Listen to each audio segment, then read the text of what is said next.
Sorry sorry sorry sorry sorry.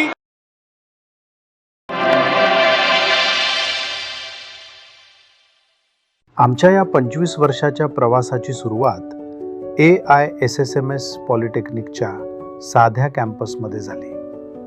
1992 पासून आम्ही कितीतरी वेळा एकमेकांच्या आसपास होतो, पण नियतीला आमची भेट एका वेगळ्या वळणावर घडवून आणायची होती. मला त्याचं नावही माहीत नव्हतं. मी फक्त सहज त्याच्या शर्टवर एक कमेंट केली, पण त्याच एका क्षणाने आमच्या आयुष्यातलं सर्वात मोठं कनेक्शन एस्टॅब्लिश केलं. कॉलेजमध्ये रोज डेचं वातावरण होतं. 10 फेब्रुवारीला मित्रांशी बोलताना श्वेताचं नाव पहिल्यांदा ओठावर आलं. तिची ती कंटेजियस स्माईल कोणालाही आकर्षित करेल अशीच होती. मी हिम्मत एकवटली आणि तिला प्रपोज केलं. When I close my eyes, I see you. When I open my eyes, I miss you. पण श्वेताची पहिली रिॲक्शन नाही अशीच होती. मी एकदम शॉक झाले होते, कारण आम्ही फक्त बेस्ट फ्रेंड्स होतो. पण त्या रात्री मी खूप विचार केला. मला जोडीदार हवा होता. त्याचे 80%हून अधिक गुण सूरजमध्ये मॅच होत होते. दुसऱ्या दिवशी मी त्याला भेटले आणि आम्ही एका नव्या प्रवासाला सुरुवात केली. ना मोबाईल ना इंटरनेट. 1.5-2 महिन्यातून एकदाच आमची भेट व्हायची.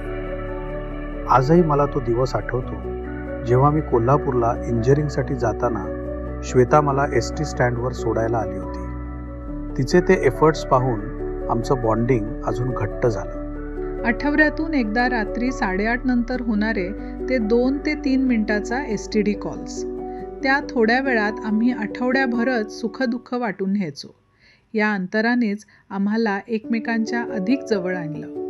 2001 साल. घरच्यांकडून श्वेतासाठी स्थळं बघणं सुरू झालं होतं. सूरजचं शिक्षण अजून पूर्ण व्हायचं होतं, पण आम्ही धाडस केलं. माझ्या वडिलांनी आम्हाला खूप मोठा सपोर्ट दिला.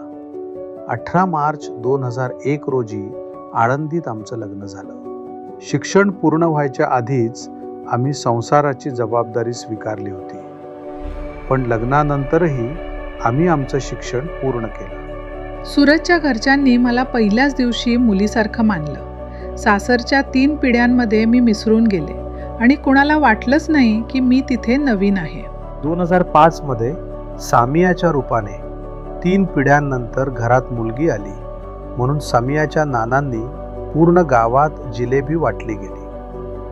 आणि 2009 मध्ये ईशान आमच्या आयुष्यात आला आणि आमची फॅमिली पूर्ण झाली. व्यवसायात उतार चढाव चालू होते, पण 2010 पासून आम्ही व्यवसायाचा पूर्ण फोकस बदलला आणि व्यवसाय वाढू लागला.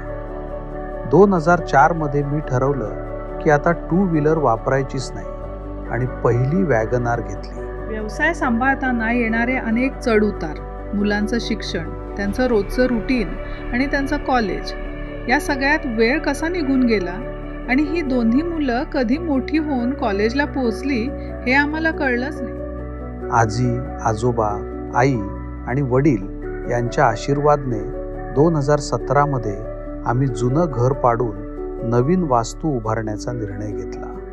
2020 मध्ये आम्ही आमच्या हक्काच्या जगदारे मेन्शनमध्ये राहायला आलो. तिथेच आमचं नवीन ऑफिसही तयार झालं. आज 25 वर्षांनंतर आमचा स्टाफ वाढलाय, व्यवसाय वाढलाय, पण आमचं नातं आजही तितकंच ताजं आहे.